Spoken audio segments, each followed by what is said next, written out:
The convoy paused at the south gate longer than protocol allowed.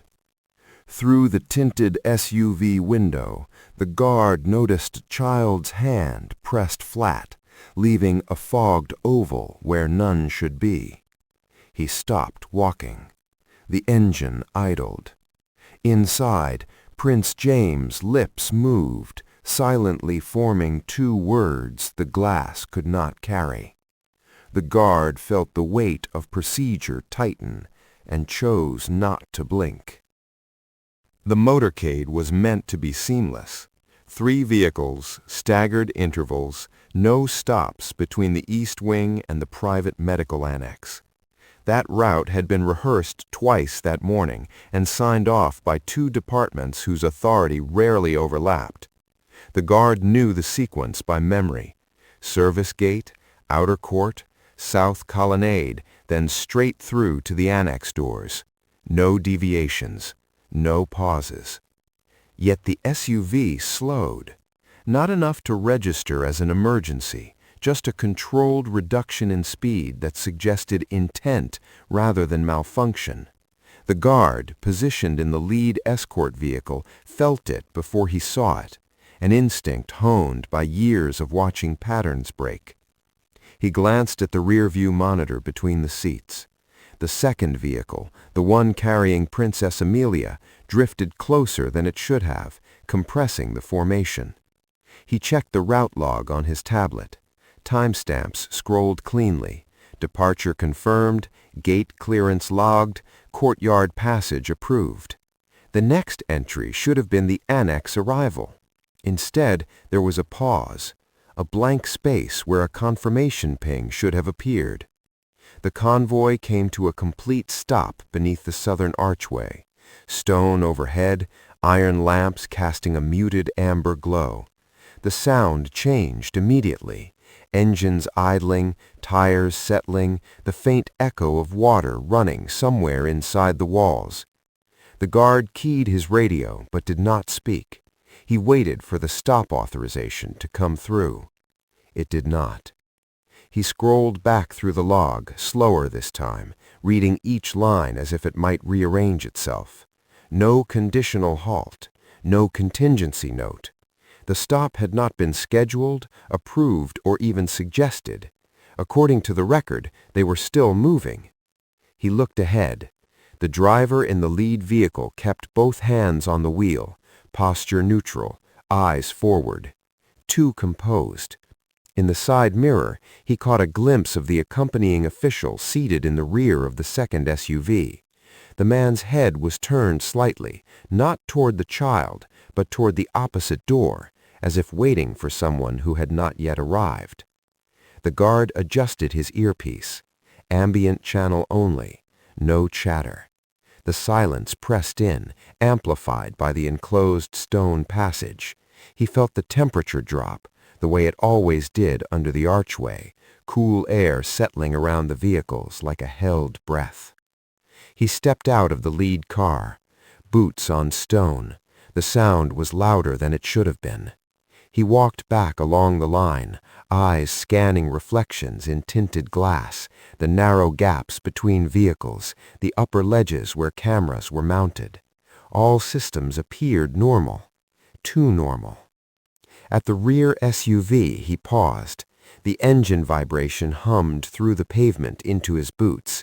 He placed a hand lightly against the side panel, a habit more than a necessity, grounding himself in the physical reality of the situation. Through the tinted window, he could make out shapes, an adult form in the front passenger seat, another in the rear beside the child. Amelia herself was not clearly visible. He checked his watch. 37 seconds since the stop. He tapped his tablet again, refreshing the log. Still no update, no override, no explanation. The system treated the halt as if it did not exist. A message indicator flashed briefly, then disappeared before it could populate. The guard frowned, thumb hovering over the screen. He tried to access the internal convoy channel, the one reserved for deviations. It returned a neutral tone, neither denial nor acceptance. From inside the SUV, something shifted. Not a voice, not a cry, just a subtle movement that disturbed the silhouette pattern behind the glass. The guard straightened, every sense narrowing toward the vehicle. The unscheduled halt was no longer just a procedural anomaly. It was a decision made by someone else, somewhere in the chain of command, and deliberately left unrecorded. He reached for his radio again, already knowing that whatever response came next would force him to choose how much the log mattered. He did not transmit immediately. Procedure allowed for 30 seconds of assessment before escalation in non-emergency halts. He used them. The guard stepped closer to the rear SUV, angling himself so the reflection in the glass did not obscure the interior. The tint was heavy, designed to shield against lenses rather than scrutiny, but light from the archway lamps bled through at the edges, enough to register motion. Inside, the accompanying official's shoulders shifted. The movement was controlled, deliberate, not the restless adjustment of someone settling into a seat. The guard's jaw tightened, though his expression did not change. He keyed his radio, voice low, neutral. Confirming halt authorization, Southern Archway, timestamp 0342. Static answered first, then a pause long enough to feel intentional. "Stand by," came the reply, a senior dispatcher's voice, calm, professional, no surprise in the tone. The guard glanced at the tablet again. The blank space in the log remained. He marked the time manually, a personal annotation that would not sync unless approved. It was a small act, almost meaningless, but it anchored the moment in record, if only for him. He shifted his weight, scanning the archway exits. No additional personnel approached, no doors opened. The stop was contained, private. Whatever was occurring was meant to occur out of sight. Inside the SUV, the movement repeated. This time the guard caught a clearer outline, a smaller figure leaning away, then stilling. He felt a tightening behind his ribs, a physical response he had learned to manage and manage. Instinct, he reminded himself, was not evidence. "Continue to hold," the dispatcher said. "Preceding instructions forthcoming." The guard did not acknowledge immediately. He watched the rear door handle, the slight tremor of reflected light along its chrome edge. He counted breaths, the way he had been trained to do in high-pressure situations, keeping his posture loose, non-threatening. The official in the front passenger seat turned his head, just enough to meet the guard's gaze through the windshield. Their eyes did not meet directly, glass and angle prevented that, but the acknowledgement was clear, a subtle nod, almost courteous. It unsettled him more than open defiance would have. He took a step back, widening his field of view. Cameras above tracked his movement, their soft mechanical adjustments barely audible. He raised his chin slightly, letting them capture his face. Transparency mattered, even now. The radio crackled again. "Orders are to proceed immediately. Resume route." No explanation, no retroactive authorization, just a directive. The guard looked once more at the SUV, at the stillness inside that felt enforced rather than calm, at the log on his tablet, still missing a line that should have been there. He could step back into his vehicle, signal the driver, and the convoy would move. The system would absorb the anomaly without complaint. Whatever had occurred during the halt would remain unexamined, undocumented. Or he could question the order, delay, escalate. Each option carried weight, consequences that extended beyond the moment and well beyond him. He rested his hand briefly on the SUV's frame again, feeling the vibration, the contained life within. The guard inhaled, slow and measured, as the pressure to obey pressed in from above, and the obligation to protect rose quietly from below. He did not yet move. The convoy moved again, smoothly enough that an untrained observer might have believed the halt had never occurred. Tires rolled over stone, engines synchronized, spacing restored. The southern archway receded behind them, its lamps dissolving into shadow. The guard returned to his position in the lead vehicle, posture unchanged, eyes forward. Only his breathing had altered, slowed deliberately to counter the residual tension. He adjusted the rear-view monitor. The camera feed from the second SUV filled the screen, exterior view only, a wide angle that showed roofline, rear window, and the subtle sway of suspension as the vehicle navigated the narrow internal road. The tint remained opaque. That was expected. What was not expected was the pattern of movement. The vehicle's motion should have been uniform, smooth acceleration, minimal internal shift. Instead, there was a slight irregular rocking, out of rhythm with the road surface. The guard watched for several seconds, tracking the cadence. It repeated. A small disturbance, then stillness, then again. He toggled to the thermal overlay. The system took a moment to calibrate, colors blooming into view. Adult heat signatures were clear, 2 in the front, 1 in the rear beside the child. Amelia's signature was smaller, cooler, as expected. What drew his attention was proximity. The rear adult's heat mass overlapped the child's more than protocol allowed. The distance between them was negligible. He made no comment. He did not adjust the radio. He observed. The convoy curved left, sunlight filtering through high windows cut into the palace wall. Dust motes drifted in the beams, visible even through the camera feed. As the light shifted, the rear window briefly reflected the interior. Just a fragment, an angle of seat back, a pale blur that could have been fabric or skin. The guard leaned closer to the monitor.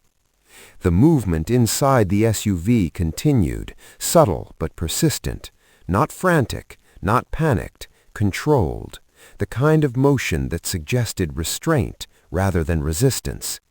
He watched for signs of distress, sudden spikes in heat, erratic shifts. There were none. That absence was its own signal. He glanced at the driver beside him. The man's eyes were fixed on the road, jaw relaxed, hands steady. No indication he was aware of anything unusual, or if he was, he had chosen not to show it. The guard checked the clock. 2 minutes since the halt. No further communication from dispatch. The order to proceed stood, unqualified. They approached a narrower stretch where the walls closed in, sound dampened by age and stone. The hum of engines deepened, echoing faintly. The guard felt it in his chest, a low vibration that matched the rhythm of his pulse. On the monitor, the rear SUV jolted slightly, as if braking had been applied for a fraction of a second. The guard's hand moved to the console instinctively, fingers hovering over the intercom control. He stopped himself. Instead, he switched to the secondary camera, mounted lower, angled toward the rear door seam. The image sharpened. The door remained closed, sealed, but the thermal overlay showed a brief flare near the latch area, body heat closer than it should have been. The guard's gaze hardened, focus narrowing. He cataloged each detail, each deviation, storing them without interpretation. Interpretation came later. For now, there was only observation. The SUV steadied again, motion smoothing out. The overlapping heat signatures separated slightly, then settled back into their previous configuration. The guard exhaled through his nose, slow and silent. He did not need a child's voice to understand unease. He had learned, over years of service, to read what was not said, what was concealed behind procedure and glass. The guard reached for the radio. "Confirm status check," he said, voice level. "Rear vehicle." There was a pause before the response, shorter this time. "All secure," the dispatcher replied. "No change." The guard acknowledged with a single click. He did not ask for clarification. The words were sufficient in form, insufficient in substance. That, too, was noted. The road straightened, opening into the service court that led toward the annex. White stone, meticulously maintained, reflected the midday light with a brightness that felt intrusive after the enclosed passages. Shadows sharpened. Details became clearer. The rear-view monitor showed the SUV's brake lights flare briefly as the convoy adjusted speed. In that instant, the reflection shifted again. The guard caught a clearer glimpse. Small hands, not raised, but pressed flat against the seat cushion, fingers splayed as if bracing. The image vanished as quickly as it appeared, replaced with glare. His grip tightened on the edge of the console. He forced it to relax. The convoy slowed further, approaching a checkpoint manned by internal security. 2 guards stood at attention, scanning badges, waving them through with practiced efficiency. The stop was routine, authorized, logged. The contrast with the earlier halt was stark. As they rolled forward, the guard watched the rear SUV's door line. No movement, no attempt to open. Whatever had occurred inside remained contained. The checkpoint cleared. The annex doors were now visible ahead, tall and modern against the older stone. Medical staff waited just inside, their presence marked by the faint flicker of white coats behind glass. The destination was close, too close. The guard weighed options with the same precision he applied to route planning. He could escalate now, before arrival, citing observational concerns. That would halt the convoy again, this time with witnesses, records, oversight. It would also trigger immediate scrutiny of his judgment. Or he could wait until arrival, when authority would shift to medical and administrative personnel, when the child would be transferred under different protocols. At that point, his jurisdiction would narrow, his ability to intervene would diminish. The monitor showed another slight movement, smaller this time, a shift that suggested fatigue rather than struggle. The guard made his decision without ceremony. He switched to the internal channel, bypassing dispatch. "Reduce speed," he instructed the driver. "Prepare for controlled stop before annex entry." The driver glanced at him just once, a flicker of surprise, quickly masked. He nodded and complied, easing off the accelerator. The convoy decelerated, not abruptly enough to alarm, but enough to register. The annex doors loomed closer, then held at a distance as the vehicles slowed to a near stop. The guard opened his door. The air outside was cooler, shaded by the annex overhang. He stepped out, closing the door softly behind him. The sound carried more weight than it should. He walked toward the rear SUV, every movement measured, aware of cameras, of eyes behind glass, of the thin line he was beginning to cross. As he reached the door, he could feel the heat through the metal, the presence inside undeniable. He raised his hand, knuckles hovering inches from the glass, and paused. From within, there was no sound, no movement, just stillness, heavy and expectant. The guard lowered his hand. He did not knock. Not yet. The guard stepped back from the rear SUV and returned to the lead vehicle without signaling. The convoy remained in its slowed position, engines idling, the annex doors still several car lengths away. This was a liminal space, neither en route nor arrived, where responsibility blurred but had not yet transferred. He closed the door behind him and sat without fastening his belt. The radio came alive almost immediately. "Explain deviation?" a new voice said. Male, senior, administrative rather than tactical. Someone higher in the chain than dispatch, but not at the top. The kind of authority that spoke in measured tones and expected compliance to follow. "Speed adjustment," the guard replied. "Observational concern." There was a brief silence, not static, consideration. "Your role is escort, not assessment," the voice said. "Medical annex is prepared. Proceed." The guard kept his eyes on the rear-view monitor. The SUV's exterior remained unchanged, but the thermal overlay showed the rear adult's heat signature still too close to the child's. The overlap had not resolved. "Escort includes welfare assurance," the guard said. He chose the words carefully, drawing from policy language that could not be easily dismissed.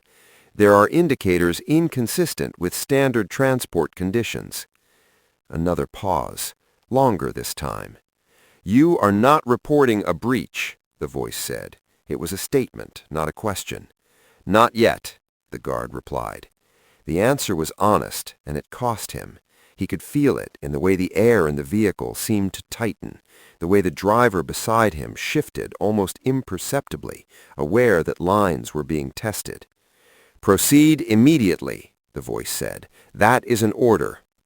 The guard acknowledged with a click, but he did not signal the driver to move. Instead, he switched off the thermal overlay and brought up the internal cabin camera feed from the rear SUV, restricted access, justified only under specific circumstances. The system hesitated, a warning prompt flashing briefly, authorization required. He entered his credentials. The image resolved slowly, grainy at first, then sharpening. The angle was limited, positioned high and forward, designed more for liability than clarity, but it was enough. Princess Amelia sat on the far side of the rear seat, posture rigid, chin slightly lowered. Her hands were folded in her lap, too still for a child her age. Beside her, the accompanying official sat closer than protocol allowed, his arm resting along the seat back behind her shoulders. His hand was not touching her, but it was close enough to dictate space. The guard did not react outwardly. He did not speak. He watched. Amelia's eyes flicked once toward the camera, then away, not seeking help, not signaling, just acknowledging presence, the way children did when they knew they were being observed, but did not understand by whom. The radio crackled again. "You are exceeding scope," the senior voice said. The comm was thinner now. "Resume movement." The guard's fingers hovered over the console. He was acutely aware of the cameras in the lead vehicle, of the logs being written automatically with each second of delay. This was no longer an anomaly. It was a decision point.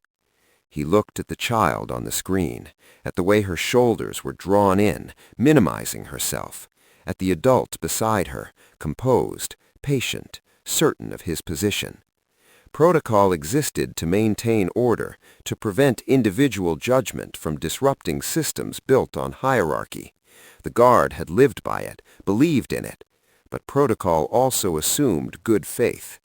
He keyed the radio again. "Request clarification on authority for physical proximity deviation, rear cabin." The response was immediate this time. "That information is not required for your function. Proceed." The guard leaned back in his seat, eyes never leaving the screen. The conflict was no longer abstract. It was contained within a moving vehicle, measured in inches, sustained by silence. He closed the feed. He turned to the driver. "Hold position," he said quietly. The driver hesitated, just long enough to register the weight of the instruction. Then he nodded, eyes forward again, hands steady on the wheel.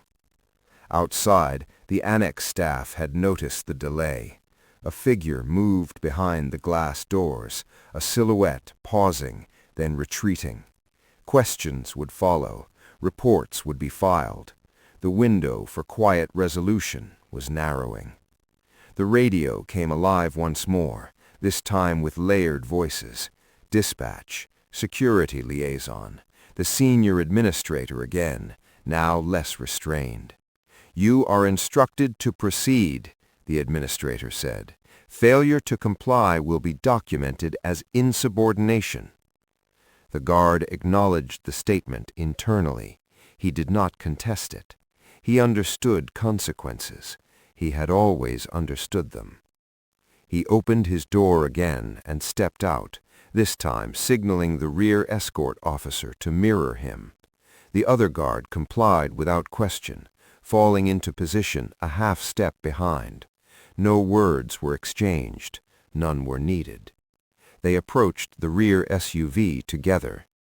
The guard positioned himself at the rear door, body angled to block the line of sight from the annex entrance.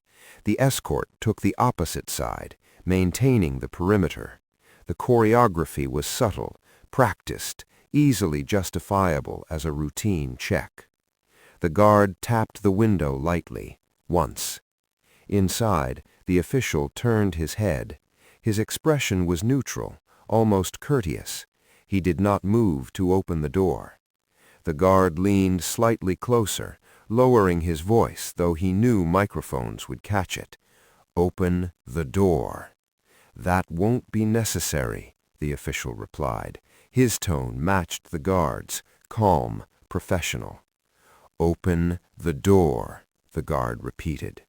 There it was, the line crossed, visible now to anyone watching closely enough. The official's gaze flicked briefly toward Amelia, then back to the guard. His hand shifted, resting more firmly along the seat back, not touching, but unmistakably asserting presence. The guard felt the familiar tightening in his chest. He did not raise his voice. He did not threaten. He reached down and unclipped the safety hammer mounted discreetly at his belt. The radio erupted. "Stand down," the administrator said sharply. "Do not escalate." The guard met the official's eyes through the glass. For a moment, neither moved. The child remained still between them, her smallness accentuated by the adult's controlled standoff. Protocol dictated restraint. Chain of command dictated obedience. Training dictated de-escalation. But protection, actual protection, sometimes required interruption. The guard raised the hammer. He did not swing yet. He waited, giving the moment its final chance to resolve without force, fully aware that once the glass broke, there would be no returning to procedure as it was written. The guard did not count down. He had learned long ago that countdowns were a form of theater, a way to offer control without changing outcomes. This moment required neither warning nor performance. He struck the window. The sound was sharp, contained, not the explosive shatter often depicted, but a dense percussive crack that rippled outward from the point of impact. Safety glass fractured into a web, holding for a fraction of a second before collapsing inward. The guard stepped back as the panel gave way, fragments spilling onto the seat and floor in dull, granular cascades. The air inside the SUV rushed out, warm and stale, carrying the faint scent of upholstery and something metallic, stress perhaps, or fear. "Don't move," the guard said. His voice was low, controlled, directed at the adult inside rather than the child. The official recoiled instinctively, hand withdrawing from the seat back as glass fell across his sleeve. His composure faltered just enough to reveal irritation beneath it, quickly masked. "This is unnecessary," the man said. He raised both hands slightly, palms visible, a gesture calibrated to cameras rather than conscience. The guard did not respond. He leaned in, careful of remaining shards, and assessed the interior in a single sweep. Amelia's posture had not changed, but her breathing had. Shorter now, faster. She stared straight ahead, eyes fixed on nothing in particular, as if stillness itself were a strategy. The escort officer moved to the opposite door, opening it cleanly. The second official in the front seat turned halfway around, confusion evident, but did not interfere. The guard registered him only peripherally. His focus remained on the child. "Princess Amelia," he said, using her name for the first time. It was not reassurance. It was identification. Her eyes shifted, just slightly, toward him. No nod, no spoken response, but the tension in her shoulders altered, a subtle loosening that told him she had registered his presence as something different from what had come before. The radio continued to bark orders behind him, voices overlapping now, urgency replacing authority. He ignored it. He reached into the vehicle, slow, deliberate, making sure his movements were visible. He did not touch Amelia yet. He assessed. A restraint strap lay partially concealed beneath the seat cushion, not secured, but positioned, not standard, not approved for child transport. His jaw tightened, but his expression remained neutral. The official beside Amelia shifted forward. "You're making a serious mistake. This will be reviewed." The guard finally looked at him. "So will this," the guard replied, and gestured to the strap. The official's mouth closed. He leaned back, recalculating. The guard extended his hand toward Amelia, palm up, open. He waited. After a moment that stretched longer than any command ever had, she placed her hand in his. It was cool, her fingers light but firm, as if testing whether the contact would be withdrawn. It was not. He helped her out of the vehicle carefully, shielding her from the broken glass with his body. The escort officer stepped in immediately, forming a barrier between Amelia and the SUV. The annex staff had begun to emerge now, their movements hesitant, uncertain whether to approach or retreat. The guard positioned Amelia beside him, one hand resting lightly at her shoulder, not guiding, not restraining, simply present. She stood quietly, eyes lowered, glass fragments crunching softly under her shoes. "Escort protocol has been breached," the guard said into his radio. "Child welfare concern confirmed. I am assuming protective custody pending review." The words were precise, deliberate. Each one carried weight.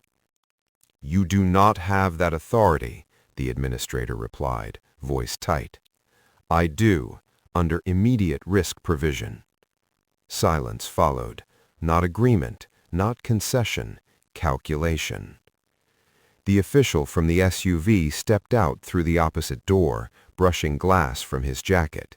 His expression was composed again, but his eyes were hard. "This is being misinterpreted. You're overstepping." The guard did not engage him further. He turned slightly, angling Amelia away from the man, toward the annex doors. The escort officer mirrored the movement, tightening the formation. Amelia did not resist. She walked when guided, steps small but steady. The guard noted the way she kept her arms close to her sides, as if conserving space, as if unsure how much she was allowed to occupy.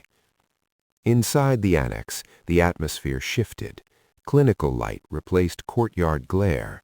The air was cooler, filtered, carrying the faint antiseptic scent of medical spaces. Staff parted as they entered, uncertainty etched into their faces. The guard stopped just inside the threshold. "No one touches her," he said, not loudly but clearly. "Medical observation only. No isolation, no closed rooms." A senior nurse nodded immediately, recognizing the tone, the posture. She gestured to an open assessment area, visible from the corridor, glass-walled. Amelia was led inside and seated gently on the edge of an examination table. She swung her feet slightly, not nervously, but as if testing whether movement was permitted. The guard remained outside the glass, in full view. He removed his helmet and set it on the bench beside him, a symbolic shift from transit to station. Cameras captured everything. Behind him, the administrator's voice returned, now controlled again. "You will submit a full incident report." "I will," the guard replied. "And you will be relieved of duty pending review." The guard acknowledged that, too. He watched Amelia through the glass as a nurse knelt to her level, speaking softly, hands visible. Amelia listened. She did not withdraw. For the first time since the unscheduled halt, the guard allowed himself a single, steady breath. Whatever followed, investigations, hearings, reassignment, would unfold according to rules he understood well. The cost of this decision was already accruing, but the child was no longer contained behind tinted glass, and that, for now, was enough. The annex corridor settled into a controlled hush once the initial disruption passed. Doors closed softly, footsteps redistributed. The ambient noise of the palace resumed its measured rhythm, as if absorbing the anomaly into its vast routines. The guard remained stationed outside the glass-walled assessment room, hands loosely clasped behind his back, posture neutral. From a distance, he could have been mistaken for any other security presence. Only those close enough would notice he had not moved. Inside, Amelia sat where she had been placed. The nurse spoke to her in short, even sentences, pausing often, allowing space. Amelia responded with nods more than words. When she did speak, her voice did not carry beyond the glass. The guard watched her hands. They rested in her lap, fingers interlaced too tightly. The skin around her knuckles was pale, the nails pressed flat. When the nurse asked her to lift her arms, Amelia hesitated before complying, eyes flicking briefly toward the doorway. Not toward the nurse, toward the guard. He did not react. He did not reassure. He stayed where he was, visible but unobtrusive. The medical scan began, non-invasive, routine on the surface. The nurse's expression remained professional, but the guard noticed the slight tightening around her eyes as she adjusted the settings, as she paused longer than necessary at certain readings. A second medical officer entered, senior by posture and age. He reviewed the data silently, lips pressed thin. No commentary was offered, but he nodded once to the nurse, a gesture that confirmed rather than questioned. The guard felt the shift before he heard it. The corridor behind him grew more populated, soft shoes, murmured exchanges. Authority had arrived in layers. A palace legal liaison approached, tablet in hand, face composed. "We'll need a statement," she said quietly. "Your preliminary observations." "In due course," the guard replied. He did not turn. "You understand the implications," she continued. "Not a warning, a reminder." "I understand the indicators," he said. They were sufficient. She studied him for a moment, then stepped aside. The system, he knew, was recalibrating. Narratives would be drafted. Language would be chosen carefully. Inside the room, the nurse gently adjusted Amelia's sleeve. There were marks. Not dramatic, not fresh enough to alarm at a glance. Faint pressure discolorations along the upper arm, consistent with sustained grip rather than impact. The guard felt his jaw tighten, but he kept his gaze steady. The nurse documented everything, measurements, photos, timestamps. The process was meticulous, designed to remove emotion from fact. Still, the air inside the room felt heavier now, as if the glass itself were holding breath. Amelia watched the nurse's hands closely, tracking each movement. When the examination shifted toward her wrists, she drew them back instinctively, just a fraction. The nurse paused immediately, withdrawing her hands, waiting. "It's all right," the nurse said softly. "Only if you're comfortable." Amelia hesitated, then extended her arms again. More marks, similar pattern. The guard did not look away. The findings were preliminary, but they were enough. Enough to validate concern. Enough to confirm that what had occurred inside the SUV was not merely a misinterpretation of proximity or posture. A security physician joined the room, introduced himself to Amelia at eye level. He asked neutral questions about comfort, about pain, about how long the journey had felt. Amelia answered minimally, but consistently. Her timeline aligned with the convoy's. Her silences filled in what her words did not. Outside, the administrator arrived in person. He stood a few paces from the guard, hands folded, expression controlled. "This has escalated," he said, "beyond what you could have anticipated." The guard turned his head slightly, acknowledging him without deference. "It has clarified," he replied. The administrator exhaled through his nose. "You acted without clearance." "Yes." "You exposed the institution." "I exposed the situation. The institution was already present."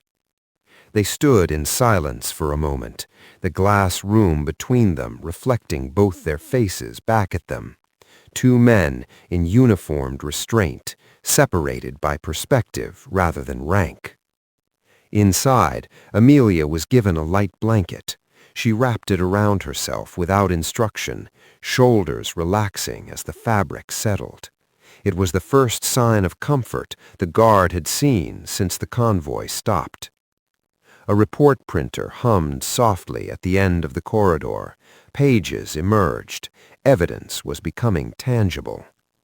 The administrator spoke again, quieter now. "You understand this will not end here." "I do." "And you accept the consequences." The guard nodded once. Acceptance was not agreement, it was recognition. A senior aide approached the administrator and spoke in a low voice. The administrator listened, eyes flicking briefly toward Amelia, then back to the guard. Something in his expression shifted, not remorse, but acknowledgement of complication. Inside the room, the nurse finished documenting and stepped back.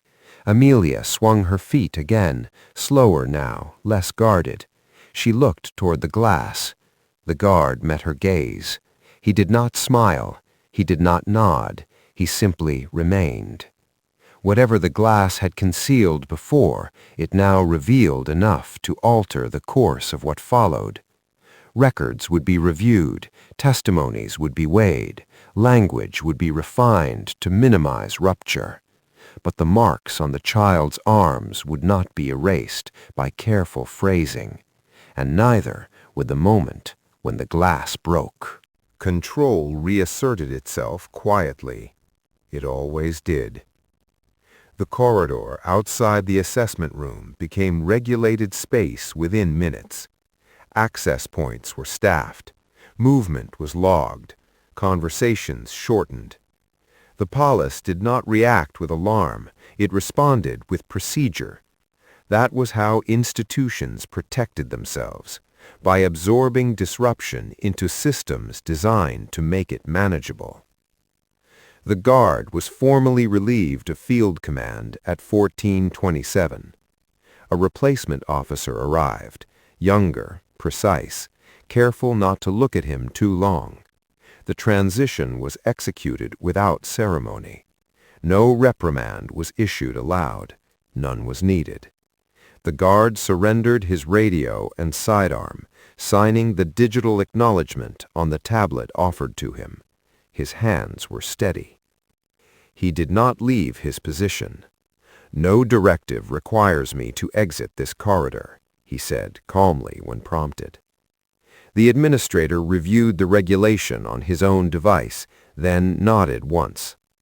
"Remain," he said, "under observation."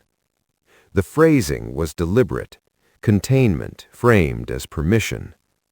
Inside the glass room, Amelia had been moved to a reclining chair. The blanket remained around her shoulders. A pediatric specialist sat nearby, maintaining distance, speaking softly, never crowding. Amelia's answers remained minimal, but her breathing had slowed. The acute edge of distress had dulled into something quieter, heavier. The guard tracked the room's reflections more than its contents now. Who approached, who lingered, who watched without stepping forward.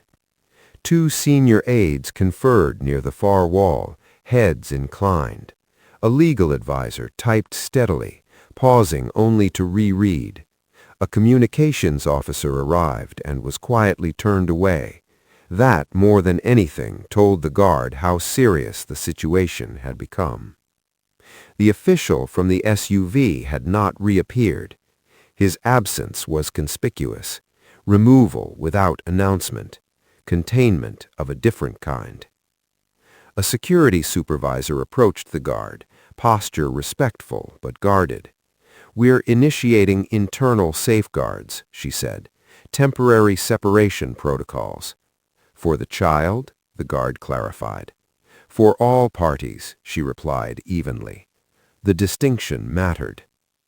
Inside the room, the pediatric specialist gently asked Amelia if she wanted water. She nodded. When the cup was placed in her hands, she held it with both palms, fingers wrapped tightly around the warmth. She drank slowly, deliberately, as if measuring each action.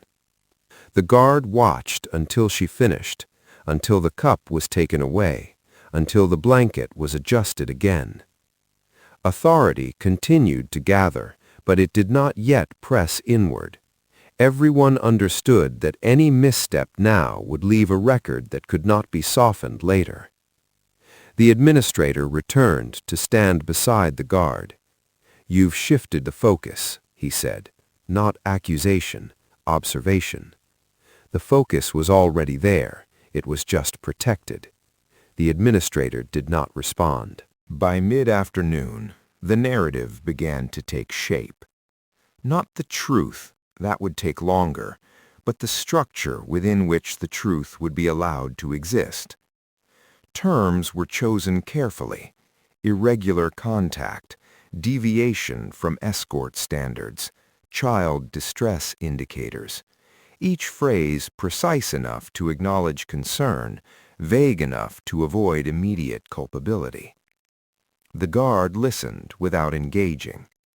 He was asked to give a preliminary verbal account. He did so, standing exactly where he had been since arrival. He recited observations only, times, positions, movements. He did not describe feelings. He did not assign motive. He allowed the facts to accumulate on their own. When asked why he escalated when he did, he answered simply, because the indicators converged. No one challenged that phrasing.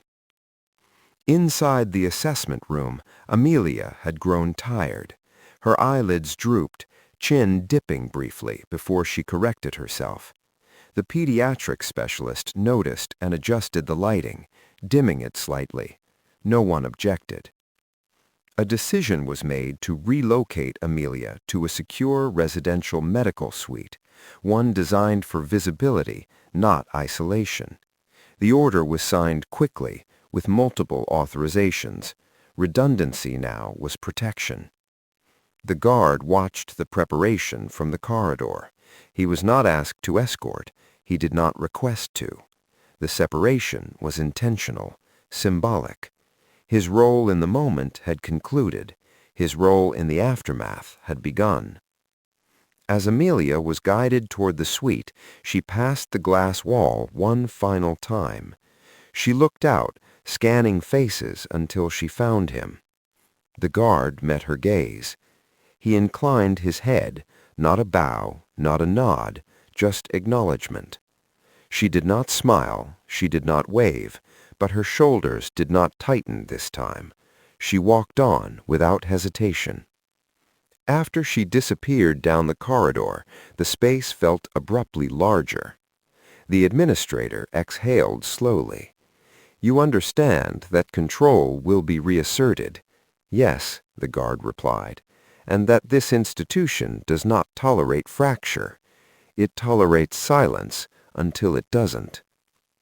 The administrator looked at him for a long moment, then turned away. By evening, the corridor was quiet again, too quiet. The palace had done what it always did, contained the immediate risk, secured the vulnerable, and begun the long process of managing consequence. The guard remained under observation, his future uncertain, his authority suspended. But somewhere deeper in the palace, a child slept behind an open door, in a room where the glass did not hide what was happening inside. And that distinction, small, procedural, easily overlooked, had changed everything. The gate stood open longer than necessary.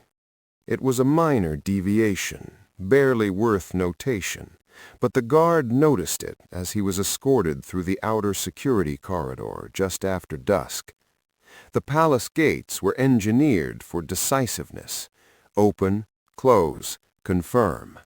Lingering suggested uncertainty or deliberation deferred. He walked between two internal security officers, neither hostile, neither familiar. Their presence was procedural, not punitive. Observation, not detention. His access badge had been downgraded to amber. Movement allowed, authority revoked. Outside, the air had cooled. Evening settled across the grounds with a muted stillness, the kind that followed long administrative days. The palace behind him glowed softly, windows lit in measured patterns.